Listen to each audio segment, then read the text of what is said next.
Hey guys, welcome back to my channel. So today's video is inspired by Kelsey Brianna J, a fellow YouTuber.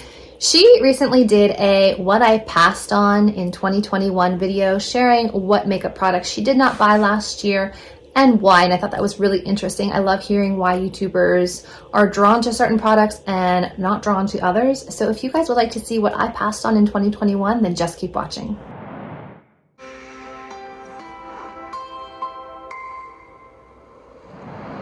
Gift cards for my birthday, Christmas, or gift cards that I've redeemed points for, such as apps like Shopkicks, the My Points site, affiliate link, payments like Magic Links, things like that, Amazon commission.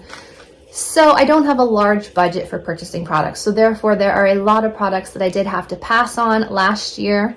So let's jump right in. First one I passed on is the Jaclyn Cosmetics blush and lip products.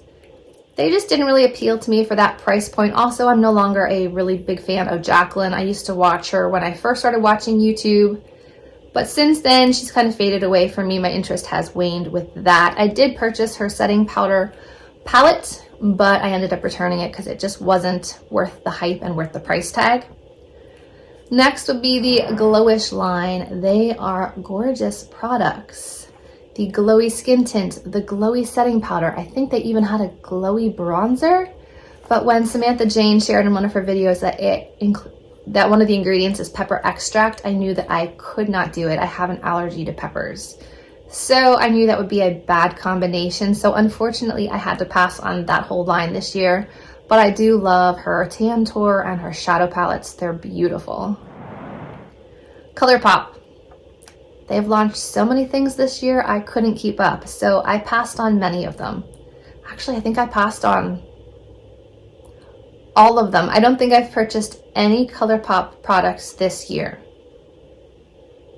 Nope, I don't think I did. So I passed on the Rudolph collection, which was tempting. I was very tempted to get that palette. It looked beautiful, but I didn't.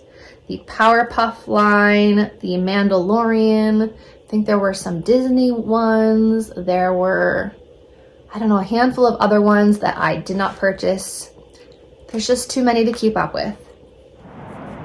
Pat McGrath. I passed on so many of her products this year. Mel Thompson introduced me to the brand and got me interested in it, and I have a few of her shadow palettes and a few of her lip products. I do really like her lip liners, but I feel like the shadow palettes are just not worth the price tag. They look beautiful, but they're just not worth the money to me, so I passed on those. Same with her blush trios and blush singles. While the shades look absolutely stunning, again, I just couldn't justify the price point. Urban Decay, I passed on several things this year. I feel like that's one brand that's just been slowly losing interest for me. I can't say I've been excited about any launches from Urban Decay in the last couple of years.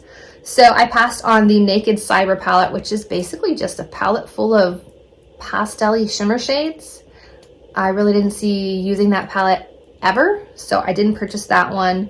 Same with the Wild West one. While I was tempted, I do love teals and browns. I already have teals and browns in a lot of palettes that I already own, like the Dream Street palette from Colourpop and the Sephora Pro palettes, the really large black ones. So I passed on that one. Same with the Urban Decay Prince collection. The products didn't really appeal to me. The shades didn't really appeal to me, and I'm not a big Prince fan, so it wasn't worth the money for me. Wet n Wild. I've loved some of their products in the past. I love the Big Papa mascara. That was a recent find for me this year. There was, I think, when was the Bretman Rock collection? I think that was the previous year. That setting spray, loved. A lot of their brushes, love. But I passed on the Saved by the Bell collection, the SpongeBob collection, the Twin Star collection. Just none of them really were calling to me. It's mostly the brushes and the setting sprays that call to me. So when I see brushes or setting sprays that are up my alley, I will pick them up because they are so affordable, but otherwise I'm going to skip on most of the collections. Revolution and Friends. While I love Friends, I think I've seen every episode. The only product that really appealed to me was the lobster one. I think it was a mirror. You know how Phoebe always says, like, he's my lobster. Lobsters mate for life. Really cute. I love the ideas, I love the naming conventions. I just couldn't justify spending the money for products that I probably wouldn't use. Like each palette was like one color story and it didn't appeal to me. The Natasha Denona minis. They came out with the mini Metropolis this year, the mini Love palette this year, and then that smoky one, that like gray and black one. And I don't need any minis. I already have the full-size Metropolis, the full-size Love palette, so I don't think I need any more little minis when I already have the larger versions, and they are quite pricey to begin with, so no need to spend extra money for products I probably already own. I did, however, buy the Zendo palette this year and the Retro palette this year. I kept the Retro, which I have on my eyes today, but I did return the Zendo. I just didn't care for the color story in that one. The formula is beautiful, but the colors just didn't mesh well for me on the eyes. I also passed on, I think, just about everything from Too Faced this year. That's another brand where I feel like I'm just slowly losing interest or maybe aging out. I feel like it is a very cutesy brand geared towards like teens. I didn't wear a lot of makeup as a teen, so I'm not sure if today's teens are spending lots of money for prestige brand cosmetics. I know I wasn't, but the only thing that I did get this year from Too Faced was the new mascara in the pink metallic packaging, but that came in a boxy charm. I love that mascara, but I didn't pay for it. e.l.f. launched their Putty Bronzer and Putty Blush, which is fun, but I have enough cream blush and cream bronzers that I didn't feel the need to add more to my collection. If someone gave them to me, I would definitely use them, but I wasn't going to go out and buy them. Patrick Ta launched a beautiful looking eyeshadow palette, and I was very tempted to get this one. It looks stunning, and I've heard such good things about it, but it's pricey, and I feel like I have so many palettes with similar bronzy neutral color stories, I couldn't justify spending the money for another bronzy neutral shadow palette. However, I did pick up on Mercari secondhand one of his blush duos, one of his lip glosses, and one of his lip liners, and I'm quite pleased with those. e.l.f. launched the Chipotle collection. Why? I don't really know. I never go into a restaurant and think makeup, lipstick. I think I'm hungry, I want to eat. So I just think it's a very funny collaboration. The colors were nice. They were like greens and browns and yellows and creams, which is a nice like earthy tone shadow palette. But I just feel like it was a strange pairing. That's definitely one I passed on last year. The Vizier